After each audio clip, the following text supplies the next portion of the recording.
Hello दोस्तों। तो आप सबका स्वागत है एक बार फिर से अपने प्यारे से चैनल मेडिकल द फोसा पे। तो आज जो बायोकेमिस्ट्री का टॉपिक हम पढ़ने जा रहे हैं वो है पोलियोल पाथवे। ये हमारे कार्बोहाइड्रेट मेटाबॉलिज्म का बड़ा छोटा सा और प्यारा सा टॉपिक है और ये कई बार शॉर्ट नोट में यूनिवर्सिटी एग्जाम में पूछ लिया जाता है। तो आइए देखते हैं इस टॉपिक को। तो पोलियोल पाथवे हमारा हमेशा के जैसे जो पहला सवाल है वो यही है कि ये पोलियोल पाथवे होता क्यों है। जैसा कि अपने जानते हैं ग्लूकोज और फ्रक्टोज आपस में भाई भाई है, मतलब एक दूसरे का आइसोमरिज्म है। फ़र्क इतना है कि ग्लूकोज अपना एल्डोज है और फ्रक्टोज अपना कीटोज है। और ये जो पोलियोल पाथवे है ये क्या करता है, ग्लूकोज को फ्रक्टोज में कन्वर्ट करने में हेल्प करता है। जैसा कि हम पढ़ चुके हैं ग्लूकोनियोजेनेसिस के अंदर कि फ्रक्टोज को हम ग्लूकोज में कैसे कन्वर्ट करें। तो उसके अंदर अपने ग्लूकोनियोजेनेसिस में देखते हैं कि कैसे अपने फ्रक्टोज 6 फॉस्फेट को अपने कन्वर्ट करते हैं ग्लूकोज में।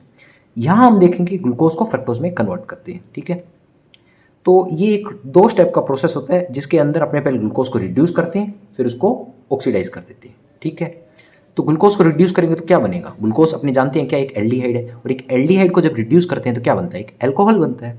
और जब अल्कोहल को ऑक्सीडाइज करते हैं तो दोबारा एल्डिहाइड की कीटोन में से एक चीज़ बनती है, फिर उसको फर्दर ऑक्सीडाइज करते हैं तो कार्बोक्सिलिक एसिड बनती है। ये हमारी 11th क्लास का जो बेसिक कॉन्सेप्ट अपने पढ़ के आए नीट के अंदर वो है। ठीक है, तो इसकी डेफिनेशन देखते हैं। इसकी डेफिनेशन कहती है इट इज अ 2-स्टेप process that converts glucose to fructose. In this pathway first glucose is reduce to sorbitol, ठीक है, which is subsequently oxidise to fructose. ठीक है, इस पाथवे को सोर्बिटोल एल्डोज रिडक्टेज पाथवे भी कहते हैं।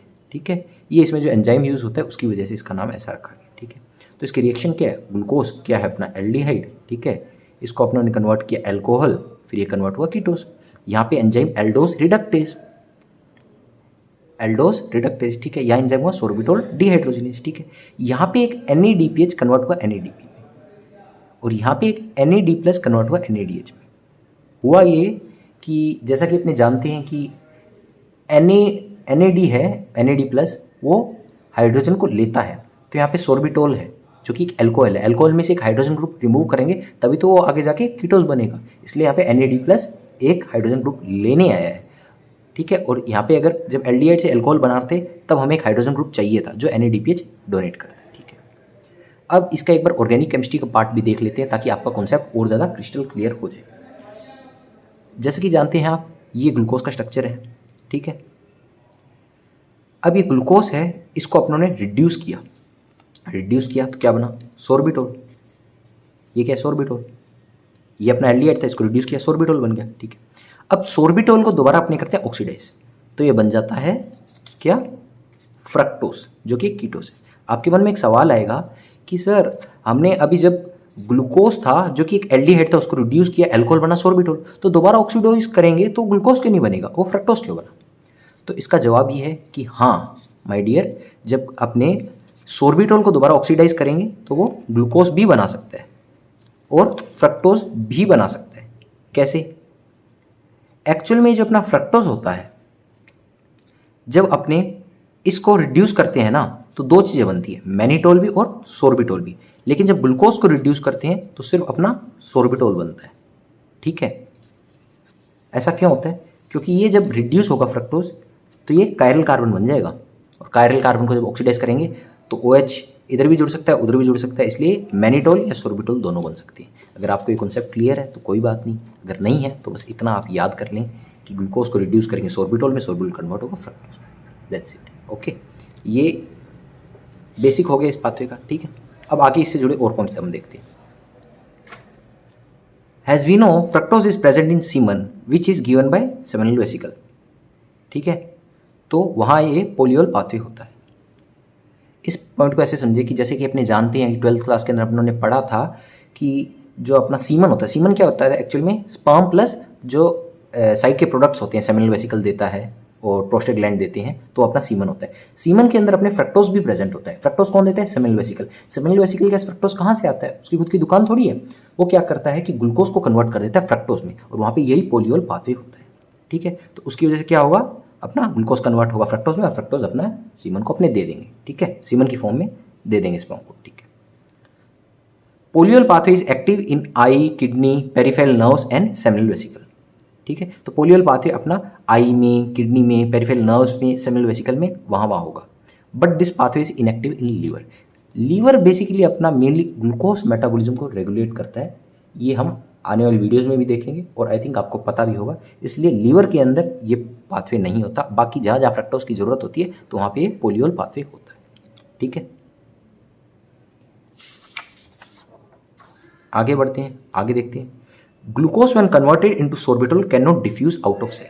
अब होता ये है कि ग्लूकोज है ना, वो इजीली सेल से डिफ्यूज आउट हो सकता है, बल्कि ग्लूकोज के मुकाबले फ्रक्टोज ज़्यादा इजीली डिफ्यूज आउट हो सकता है। एब्जॉर्प्शन में भी फ्रक्टोज का एब्जॉर्प्शन ज़्यादा इजीली होता है। ये हम एब्जॉर्प्शन एंड डाइजेशन वाली जो वीडियो है उसमें हम देख चुके हैं।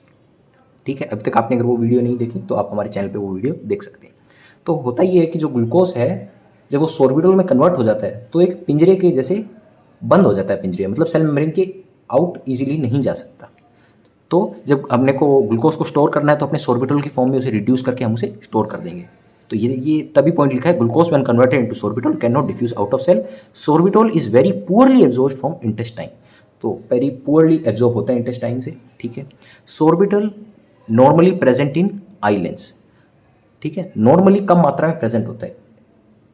ठीक है, एक याद है आपको अपने ग्लूको क्या कहते हैं इसकी HMP वाली वीडियो में अपने देखा था कि वहाँ पे NADPH होता है, वो प्रेजेंट होता है आईलेंस के अंदर। वो क्या काम करता है, वो आता है अपने आईलेंस की ट्रांसपेरेंसी बढ़ाने के लिए। वहाँ की निमोनिक आपको याद है ना, सुंदर लड़की देखने के लिए क्या चाहिए, NADPH चाहिए।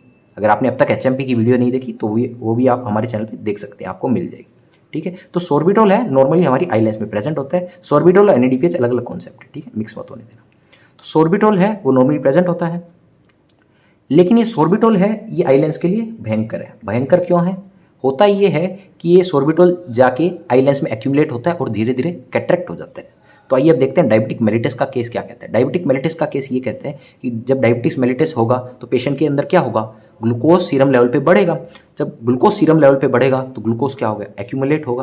ग्लूकोज एक्यूमुलेट होगा तो पोलियोल पाथवे ज़्यादा होगा, तो सोर्बिटोल प्रोडक्शन ज़्यादा होगा। सोर्बिटोल अगर ज़्यादा प्रोड्यूस होगा तो आई लेंस के अंदर सोर्बिटोल की कंसंट्रेशन बढ़ेगी, जिसकी वजह से क्या होगा, कैट्रैक्ट होगा। ठीक है, और इसको होने से रोकता कौन है, वो NADPH रोकता है अपने। ठीक है, आई थिंक आपको ये समझ में आ गया होगा। लेकिन जो पोलीपोल पाथवे है उसका फ़ायदा क्या हुआ, पोलियोल पाथवे का फ़ायदा ये हुआ कि इससे अपने सीमन को जो फ्रक्टोज देते हैं और बॉडी के अंदर और भी जहाँ जहाँ फ्रक्टोज चाहिए वहाँ पे ये पोलियोल पाथवे हेल्प करता है। आई थिंक आपको पूरा कॉन्सेप्ट क्लियर हो गया होगा। तो आप इस वीडियो को लाइक करें, कमेंट करें और हमारे चैनल को सब्सक्राइब करें। और आपका अगर कोई डाउट हो तो आप हमारे Telegram channel medical the fossa और हमारे इंस्टा जो हब है हमारा मेडिकल द फोसा, वहाँ भी हमसे जुड़ सकते हैं। उसके अलावा कोई डाउट हो तो आप कमेंट बॉक्स में पूछ सकते हैं। और इस वीडियो को ज़रूर अपने दोस्तों के साथ शेयर करें। बायोकेमिस्ट्री से जुड़ा और भी जो कंटेंट है वो हमारे इसी चैनल पे आएगा। और आपकी कोई डिमांडिंग वीडियो हो या कोई टॉपिक आप जानना चाहते हो और डिटेल में, तो आप हमें कमेंट बॉक्स में पूछ सकते हैं। तब तक के लिए बेस्ट ऑफ लक।